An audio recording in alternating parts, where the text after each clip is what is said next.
Big thanks to the KeSPA president, Byung-Hoon Jun. It'll take us into our third game underway here. Now, we've seen Kongdu come back from a deficit and close out game number 1. We got to watch the Peanut Show as he kind of really piloted the ROX Tigers to victory in game 2. What's coming out here in game 3 now that both teams had a taste of what the other can offer? Well, it's going to see how they choose to approach it. I feel like the Tigers team composition last pick and ban was very proactive, and it was sculpted off of getting that Nidalee that was given to them. And I don't think that we're going to see Nidalee gifted to either team moving forward. Certainly not. And maybe it's left open so that now Punch can show us what his Nidalee does. But when you're naming yourself Punch, you'd probably rather see him on that Lee Sin, and should be still a very highly contested pick. Maybe this is where the Tigers accidentally leave up the Lee Sin pick and Kongdu Monster pick it and pull off a show of their own. Now, I wouldn't imagine that would be a very big accident. If it is left open, it'd be deliberate. But with that Nidalee ban coming in from Kongdu Monster, you should be seeing that Lee Sin banned out here at the end. Yep. That's probably the most expected ban to happen. And off of that, that does leave up the Elise, Rek'Sai, Olaf, Graves that we can expect. And we might just end up having another ditto of an Olaf versus Rek'Sai. Could definitely be possible. Elise out there. We saw Graves hovered over earlier, but we haven't really seen Graves this tournament at all. Ryza has been banned away from Edge both game 1 and 2, which has kind of been a question mark for us. So we might see that picked very early on. But it looks like Kongdu Monster want to solidify their top lane with a Jace pick there for Roach, which could always be flexed into the mid. Yeah, it could be flexed onto Edge indeed. With Poppy still being up, I would expect that Smeb would actually select that, because while it is a counter early on during the laning phase, once Poppy gets her first core item, it's basically lights out for Jace. Well, at this point, we're looking for that Olaf that we thought we would see. Looks like we have some fans in the audience coming all the way over from Kangwon. So very long trip for them. And of course, a lot of global fans joining us here at as well in the Mexico Auditorium. The Karma pickup, we talked about it being flex, but I feel like I've just actually never seen it go mid, or at least it's been much more favored into the support role. Why do you think that's such a heavy priority here for the Tigers? Well, the Karma offers a lot of things, and it has a lot of synergy with the Olaf.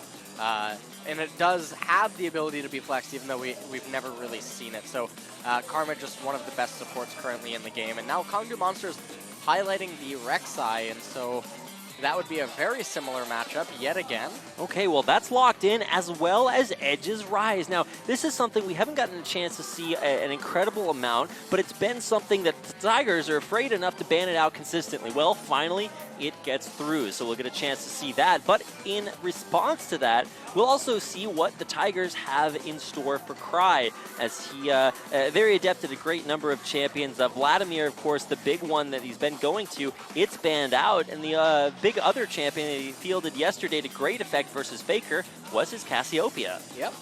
And so we're actually going to get to see him on that Cassio versus Rise again, and he did an impressive job against Faker's Rise. So we're going to get to see what he's going to do against Edge's Rise. And last time Edge actually played this Rise was into Fly's Malzahar. So a very different matchup dynamic. Yeah, certainly very different players there as well. So Kongdu, final picks coming in here. Now, ROX have left their top lane matchup for last, unless that is that the rare top lane Olaf or a tank Karma or something crazy like that. And Kongdu have saved their last 2 picks for the duo lane. So looking to see probably the Jhin, yeah, and that is locked in there for Soul, but Guger getting a Zyra who's kind of fallen off after we've seen the rise of Misfortune. Yeah, and I'm not quite sure that the Zyra is the best choice. Especially because outside of that Olaf, just the amount of range champions and utility that the Tigers have is there. And I feel like Tahm Kench actually would have been a little bit better, even though it would have meant that the Kongdu Monsters would have been at a disadvantage in the laning phase. I feel like it would have rewarded them more later on, but Zyra is still one of the top support picks in the game in this patch. Very true, and that'll be the final lock-in for the ROX Tigers with a Poppy pick up in the top lane for Smeb. Now, he had a lot of trouble dealing with Roach's Trundle in 1v1s, died a couple of times in that situation, and now Roach has the first picked Jace for Kongdu Monster. Is there anything that really strikes you about these two team comps before we get into the game? No, I really like the Tigers team composition this time around. I feel like it's a lot more stable and standard. Kongdu Monster's team comp, though, it's basically one of the team comps they've been running all this kind of, or this type of tournament where it also is standard, although with a bit more aggression than what we're normally used to seeing out of them. All right, well, that's going to do it for champion picks and bans here for our two grand finalist teams. Kongdu Monster know what it's like to face the wrath of Peanut, and he'll be back on Olaf. Of course, for this game, they will have the permanently banned away Rise in the mid lane for Edge to show what it can do. They are on your screen. Of course, here are their opponents, the ROX Tigers, who did bring it back. Had a chance to walk over and see a giant smile on Peanut's face. So we'll see if he can make a reprisal of his game number 2 role. Get out there on Twitter, hashtag KeSPA Cup. Of course, cheer for our teams with hashtag KDM win or hashtag ROX win to let them know who you want to come out on top. It's game number 3 and it's here. So let's get into game.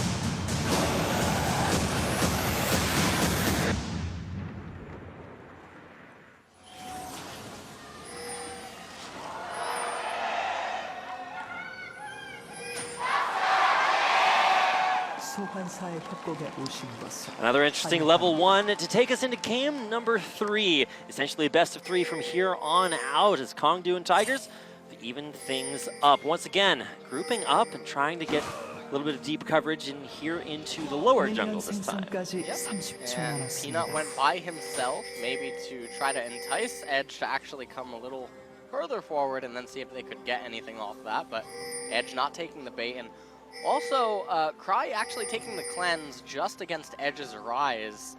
That's certainly a little bit of a show of respect. Going for a little bit of poke damage here early on.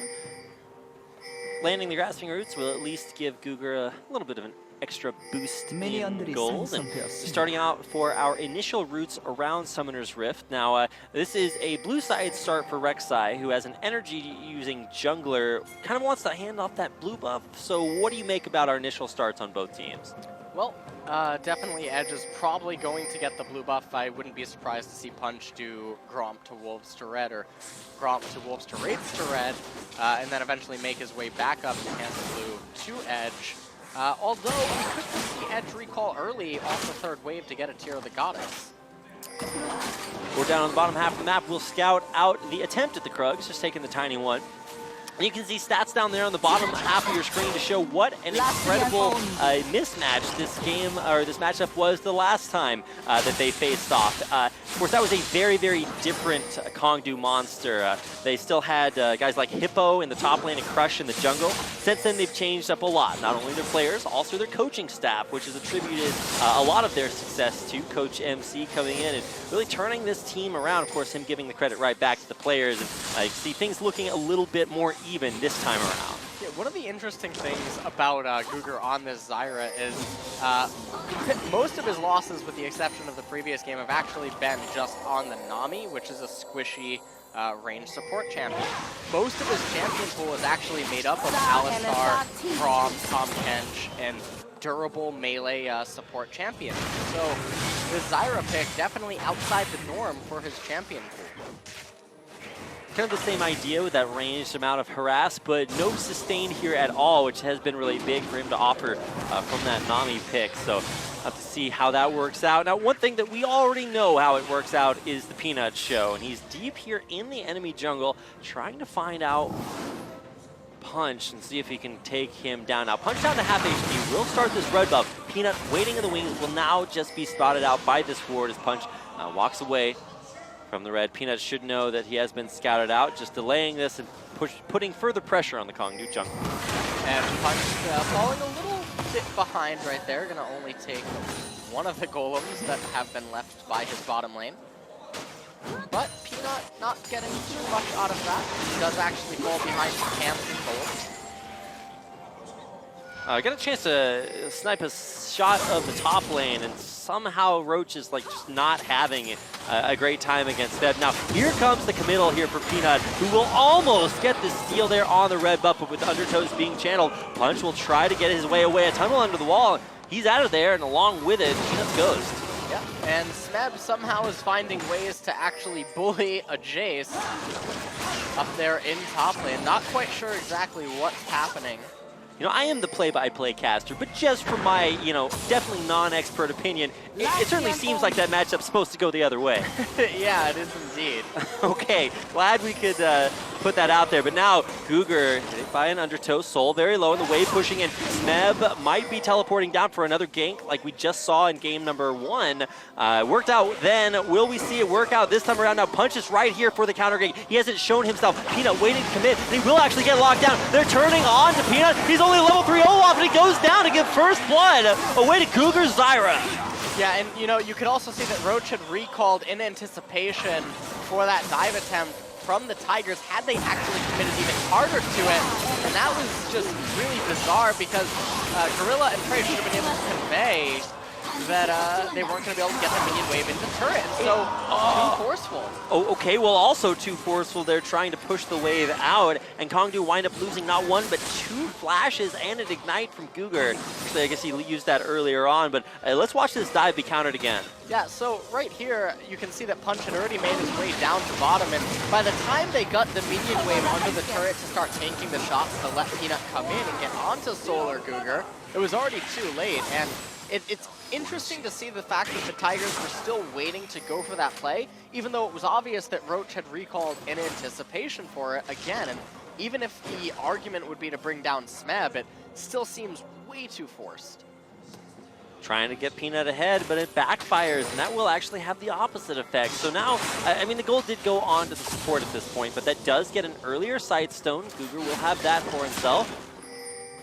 Might allow the Vision to keep this bottom lane safe, as it has been kind of pressured, let's put it that way. Game 1 got dove extremely hard, didn't survive, and now we're starting to see things change around. So nice to see Kongdu learning from their mistakes, avoiding the dive this time, and coming out on top. And Peanut, a guy we saw very strong in Game 2, now having been countered, we'll see if he can right the Peanut ship and sail onward towards victory. Down here in the bottom lane now, we are approaching level 6. Oh, there's the flash. We're going to be tethering up Soul. Exhaust to make sure it lands. He will try to turn things back around, but it's just not enough. Peanut coming right back in as soon as Ghost stops cooldown to pick up a kill to even the score. And that is a kill that the Tigers certainly needed, going on to Peanut. And next time Soul returns to bottom lane, and hold that thought as a little bit of a trade happening in mid lane. Instant cleanse being taken out there by Edge. Cleanse still up there for Cry if Edge wants to try to come back and turn things around. What do you think was behind that Cry just going in? Looking to force the cleanse? Yeah, I think Cry thought he could maybe trade a little bit harder, and Roach just might die. He walked forward somewhat uncharacteristically, and he actually is just going to go down to one more auto attack, and Smeb can go for it. He instead goes for the heroic charge to heroically pick up a kill of his own in the now 1v1 that goes his way. Yeah, Smeb is now angry after the previous game, and we're getting to see that in full force here as he's managing to bully Roach in what should be a hard counter matchup, at least until the first item. And you can just check out this replay right here, and Roach is not expecting it. Smeb with the level advantage, able to take all of this all the way to Roach's turret and secure the kill. Yeah, actually for a while there, it looked like Roach was positioning aggressively, like he had help coming, but it just never came. There was no one in range, and he winds up going down in the 1v1. So now in the mid lane, we're going to see Edge grounded there for a second. Cry putting on the damage, a flash for flash exchange, but here comes Punch, looking to try to turn this one back around, avoiding that overload coming back his way, and we're going to play a little ring around the rosy here as Edge plays with the danger zone, flirts with it, Punch on the other side. He knows he's got Peanut here. There's a tunnel under. Punch taking a lot of damage of his own, and ROX just dominating, dictating the mid lane. Yeah, ROX are in full control right now, and this is really nice to see. They picked it up in game number 2, and they're continuing to extend that here into game number 3. And I really have to say, though, one of the main points Okay, well, Cry just walks up, finds one kill. Now he's looking for a second one. He's got Peanut coming the other direction. He's going to give him the alley-oop and look to hand it off, but a tunnel under the wall will illustrate Olaf's great weakness. All of those Flash Olaf players out there feel really vindicated right now as Peanut gets denied a kill and Let's Punch escape. But I hope we get a replay of that because it certainly seemed like Cry just walked up and killed Edge. Yep. And before we get a replay of that, it looks like Smeb looking for another kill. Maybe. Round 2, a decently sized minion wave there to help aid Roach in the trade. Let's take another look at this 1v1. Yeah, this is just Edge actually staying where he shouldn't be, and he was grounded right there, and the slow just gave too much of an edge to Cry, able to pick up that kill, and they're honestly really lucky not to have lost Punch there as well. He did escape there. Edge firing back, though, off of a gank coming in from Punch, and okay, well, I don't think we'll need a replay of that kill, but this mid lane is kind of wacky way to start things off.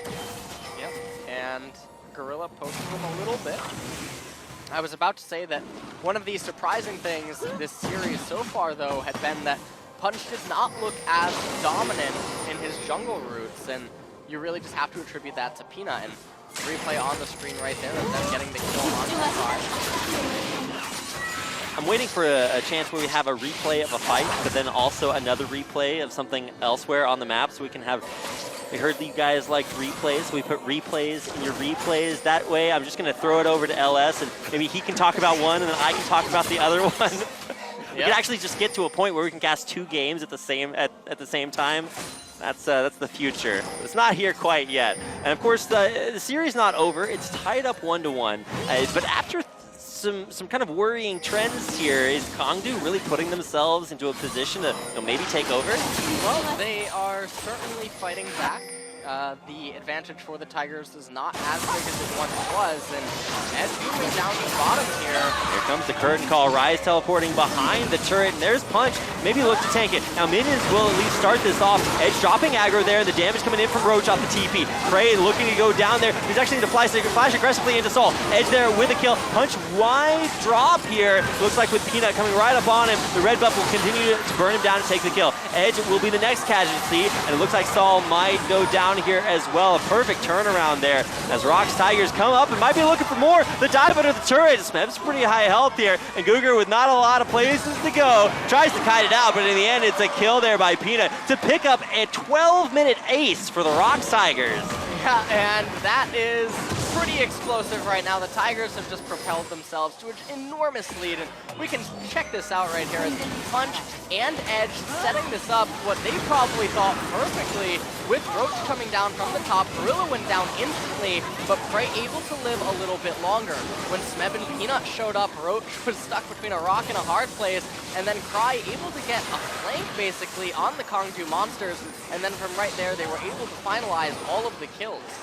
And even Guger trying to come back in and help out his team with no mana, winds up going down to give away the ace. I don't know, this is certainly a big swing for the Tigers, who will also take that first turret blood as well after the team fight, like you guys saw in the picture-in-picture during that replay. Yep, and a 4,000 gold lead for the Tigers here at 13 minutes. And, I mean, one of the really scary things about this game is the fact that Smeb is so far ahead of his opposition in top lane, and a Poppy is not something that the Kongdu Monsters' team composition is really equipped to deal with if it's this far ahead. Oh boy, yeah, as much persistent damage as the machine gun kind of Rise style does, when it's into Poppy, I just don't see that really being their answer. And while Smeb has prioritized nothing but armor so far, we'll see if it's enough to, we'll see if it makes a difference. Now Soul, he's in a little bit of trouble. Flashes immediately, but Peanut's going in for the dive. Wisely disengages there as Guger might have turned it back around. Here comes Punch. They might actually have an opportunity to get a big catch in here on the Tigers. Rye is actually teleporting in there, avoids getting stunned out there, and it might be Cry rather as the first casualty. Very, very low HP, sped away there, trying to turn back around for additional damage. Cry lucky to be alive there. It looks like Peanut will fall. One casualty dropping so far for the Tigers, but they will save their mid laner. Yeah, and you know what? That was a very, very cute play by Peanut, trying to find a way to save both himself and Cry, and they almost did manage to escape at the very end. And they had extended that so long that Frey was able to get quite an advantage actually in the mid lane farm and a lot of damage on the turret. So really big credit to them. Back to the mid lane turret we go. Bottom lane's been where all of this action's been going down. And it's certainly been exciting to watch a game that's not just, you know, a passive farm fest to 30 minutes. A lot of action and aggression, but this time, KDM turning around. Yep, and this started pretty bad for the Tigers. They turned it around to some point, but Cry messed up his ultimate right there, not getting the stun onto Edge. You can see that Peanut almost managed to save him with Gorilla coming in for the assistance, but not quite able to get away entirely. So Edge picking up that kill on a Rise that was strong enough, at least to the Tigers, for them to ban it away in games 1 and 2. Now he's finally got it, and while it might not be the answer to Smeb's 3-0 Poppy, what does this really offer the team that was so valuable for ROX to ban it away now that Edge is finally starting to get the Rise train running? Yeah, well, he's starting to get the Rise train running, but so far it's not really doing as much as they probably would have hoped for. And with Jace being as behind as he is, there's going to be a lot of pressure on him and Punch to really make something happen in the mid game. But Rise's itemization this game, he has the Negatron Cloak and he has the Tear, so he stunted his build path in more ways than one. Will take a while for him to get back up there, but something's okay. Swing and a miss on the arrow here, but maybe Peanut looking for more. Dodge on the undertow, Soul very low. Smeb coming around the corner. Roach right there to meet him. Here's going to be Rek'Sai coming up to join the party. Smeb going to get locked down just a little bit, and a lot of damage coming in from Roach. An immediate knockback there, so no Rise in this party. But with Smeb dropping lower and lower, he will be the first casualty of the fight. It's Conduit to take him down, and here comes the curtain call. Maybe look for more. Looks like they will find some slows in there onto Gorilla. Can Punch chase? Looks like the answer is no. He'll turn around. Peanut might be looking to go back in. Turn around once again, possible. But it doesn't look like it will come, anything will come out of it, except right as I say that, Cry coming in from the side. He'll get turned around on almost instantly and pushed right back out. Will expend his ultimate, but no kills off of that. I hesitate to stop and give it over to LS for analysis, because it always seems like they start fighting. They will start up this dragon. But what just happened? Yeah, it's a never-ending fight, it seems. And while Smeb did go down, no summoners were really lost. They're going to pick up this dragon right now. Not the best dragon for either team, but it is still an advantage nonetheless. And meanwhile, in top lane, Smeb went for a very aggressive teleport play. And oh, Roach.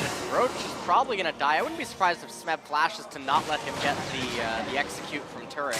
He's looking for it. I think Roach actually will be able to execute. Now he will run all the way, and he does get the execution to turret. Yep. But a little bit of experience, I think, is granted actually to both Smeb and Gorilla. I think they were both in experience range. We're just checking out a little replay right there, and the Poppy ultimate in response to the Rise ultimate, something that MVP Ed always talks about. And at this point, they tried to find a kill onto Gorilla, but he ended up flashing away, and follow-up bullets end up missing. Do indeed. Kongdu's continuing, though, even in the face of having been aced earlier on, so early in the game, around 12 minutes. They're coming back, they're putting up a fight, not letting the Tigers get away with anything. You saw maybe Peanut looking for a flank, maybe Smeb looking to come back around from behind. Both denied, and it turns out for a kill onto Smeb. The Tigers' arguably strongest member at that point. Now, is Smeb getting caught out maybe a little bit again? He does have Flash to get over this wall. It looks like he will be forced to use it if he can get there in time. The prediction on the Flash, but it's just not enough. I don't really know where Roach was going there. He was maybe trying to get in front to deny the, I don't know, either way. Smeb survives. Yep, Smeb survives in the end, and bottom lane now might be the rotation for the Tigers as they look to capture that bottom tier 2 turret. Punch versus Peanut, probably won't have anything to come of it as Peanut disengages. Committing the curtain call, though, might be looking to catch out Gorilla. He's dropped lower and lower, and it's a big crit from Soul to take him down. Yep, and they had the teleport on Roach, Smeb having used that teleport previously to try to get a kill onto Roach, but was unsuccessful. Bottom lane, though, Tigers looking for a counter of their own with Peanut and Cry poised in the bush. Punch will rock right straight into it. He's grounded for now and won't last much longer. Edge getting hit there by a lot of CC coming his way with a very strong Peanut and Cry underneath the turret. can't put out enough damage to get the counter kill onto Cry, and Tigers find 2 big picks of their own. Yep. And off of that, they're going to have to back off as Roach is coming down. Oh, but they're looking for it one more time. Okay. Fool me once, shame on me. Fool me twice, and maybe shame on Roach. But he's a little bit faster back to the turret through the acceleration gate. I love these mind games. Always cool to see a little bit of cuteness out there. Of course, any game that has Peanut in it going to have that represented very well. Now, Saul waiting back in base to see what his big pickup is. There's that BF sword, but he's waiting for a little bit more. Curious to see exactly what it will be, but here comes another flank in through the turret. A big arrow hits on to punch and pins him down, but can he make it out alive? He is actually pretty tanky, much like very mobile champions, too tanky to get taken down. They don't find a kill on him right there, but they do secure the tower. So it is a pickup for the ROX Tigers. 5,000 gold lead almost for them here as we hit the 20-minute mark. Lots and lots of gold to be picked up. When it does come down to it, we're going to watch this pick once again. Actually getting stunned in that animation. Really unfortunate for him. And Edge not able to get away as Peanut and Cry just take this all the way underneath his turret and find the kill onto him. Yep, and finding more and more takedowns. This is like where ROX go into their images folder and they enlarge it as big as they can because they're looking at some pretty big picks. And at this point, the Morel and Omicron completed, and you have to wonder when is Cry going to finally turn that Spear of the Goddess into the Wrath Embrace, because that's going to be a very problematic item for Kongdu Monsters to deal with once he has it, because it's going to enable Cry to go so much more aggressive inside of the team. And really, even with that locket, like you mentioned, preventing more damage from Edge, you have to put the question mark this time on the Rise pick. Was it worth banning out all along? And is it the pick that KDM need? They keep getting picked out. That is what made the Rise such a liability for SK Telecom when Faker played it yesterday. This time around, it might just be that same liability again. Peanut getting chased out, turned back around. Nice dodge by Gugar on the arrow. Will not hit theirs. ROX shove KDM back towards their turret. These games are turning out to be so bloody right now, and constant aggression. Dragon coming up in a minute though, and the Tigers obviously pulling a lot of attention to the north side of the map, as that does mean that Kongdu Monster is not going to be able to commit a lot of vision control around that Dragon as it looks to come up, and maybe even making it look like they're doing a Baron. Oh, beautiful blue ward. So happy those things are in the game. Scouting out the Baron bait, but it does expire. That will force Gugar up to try to check it out. Now he risks getting pinned into the wall by Poppy. But I think at this point, Kongdu are aware that there's no Baron going down right now. This is so tense. This is kind of the tipping point of the series. It was a best of 5, now it's a best of 3, and these advantages get closer and closer to securing one of these teams the KeSPA Cup Championship. And, okay, Ghost committed. At least I thought I heard the Ghost. Yeah, there it is. Trying to find this big catch in there onto Edge. Peanut not going to commit the Ragnarok, but I think at this point he and Edge, or Smeb rather, are just so tanky. Way to go! It's a magic trick, and Edge makes it out alive. Yeah, and he managed to ult himself to safety. They will get the red buff, though, away from Kongdu Monsters. That's going to be an Inferno Drake. Oh, and now maybe a pick here onto Peanut. He will Ragnarok his way out of danger. The boy's getting picked off, but now maybe it's Smeb. He's going to get knocked back in there with a Thundering Blow, and maybe here's the curtain call to take him down. No, Roach there to take the kill, getting revenge for the 1v1 matchup, and a nice pick found once again by Kongdu that might set up this Dragon. Maybe Cry having something to say about it. A big Stranglecorns will at least get the knock-up in on a Gorilla. Looks like with a flash away, he's trying to survive. A big crit, and there's the Dancing Grenade to secure the kill for Saul. ROX Tigers trying to turn that one back away, but maybe just looking to save themselves. Peanut very low there, Edge trying to kite out, and he will actually flash for flash. It's Cry though with the outplay. He's the one to find that kill on the Kongdu mid. Now Peanut, Cry very, very low along with the turret they're hiding underneath. Can Kongdu find the picks they need to close this fight out in their favor? Grasping Roots will not land. There is the captive, or the Deadly Flourish that won't find anymore. So ROX disengage, but Kongdu now have an Infernal Drakes in their sight. Wow, that was such a tense fight that it was looking so bad for the Tigers as it went on, but then Cry and Peanut managed to turn it around, and Cry with some really sick maneuvers at the very end there to get that kill onto Edge, and then him and Peanut managing to get to safety. And at the end of the day, they're going to get the Inferno Drake, which is huge for their team composition. I gotta watch this replay. Those flashes at the very end between Cry and Edge, or Edge actually didn't flash, but Cry to get over the wall. Let's take another look at this fight. Yeah, so Cry actually just going really hard at Roach and Punch right here, and Cray landing that enchanted crystal arrow. Gorilla almost getting caught up right there, Soul flashing in and managing to find the kill onto him, and you can see Edge with the flank from behind, and him and Peanut are, dancing in the background right there, and Cry with the outplay flash, and then grounding punch right at the end. And you can see Soul misread maybe the direction that Peanut and Cry were going to take, and by that point it was just a little too late as Guger wasn't able to snare either one of them up. Cry with a little bit of a juke right there, and honestly, very impressive Cassiopeia movement. He showed him yesterday versus Faker, which is kind of the litmus test of your mid lane. Can you stand up to the pressure? And he definitely did. Turn it right back around on a Faker. And now here versus Edge, continual outplays 5-1.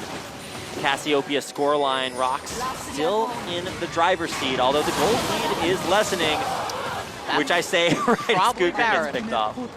That might certainly be Baron, as they are headed there right now, and without Guger, their only real engagement is a flash Rek'Sai knockup. So they're gonna have to concede this. If they try to fight this and it goes wrong, that could spell the end of the game for Kongdu Monsters. Curtain call in there, trying to ground out the back line, and maybe even just Punch's presence too much. He will tunnel in, and now is there enough damage? No, smite steal for a Punch, and Peanut to secure the Baron takedown. Edge there in the front lines will be taken out there, and one kill after another. The ROX Tigers find their first big advantage. Yeah, and the Tigers with that Baron buff are probably going to get a lot off it. I would be surprised if they don't. In the meanwhile, though, Roach did manage to pick up a tower for Kongdu. And so we're taking a look at this, and you can notice that everyone actually stopped Baron, but then randomly Punch just goes in, even though there was no damage being inflicted to it, and the Tigers were taking it. And so a little bit of maybe emotions getting the best of him right there, and this is what I was worried about for Kongdu Monsters, where if they commit to trying to prevent this, they had so much to lose. And lose it they did. At the end of the day, it's a Baron buff there for Tigers. And even though they got that ace early, what I meant by the first big advantage is that now with this, those kills and the Baron buff, they can look to really put a dent in this game with the lead that they have established. Roach in danger, but does not face check the tri-brush. Recall goes through Cry, who will complete his third item and put himself in a pretty big lead that Edge is not going to be able to match anymore. Yep. Getting locked down. There's a knock-up. The Rune Prison will lock him down a little bit further. Running back away, the Praise Seeker to try to lock him down, and another last-second save on the Shield Gorilla. Again, with a nice ensuring his teammates' survival. Indeed, and right now, Rylai's Crystal Scepter completed for Cry. Still no completion of that quest item for the Tear of the Goddess, and I mean, I'm actually really surprised that he hasn't completed it, given the fact that they've had an advantage, and the active of that item really helps enabling the forcing of that. Does at least have his Scepter complete. Very close to his name. Maybe if he puts up a good enough performance with that item on Cassiopeia, we'll call it the Rylai's Crystal Scepter.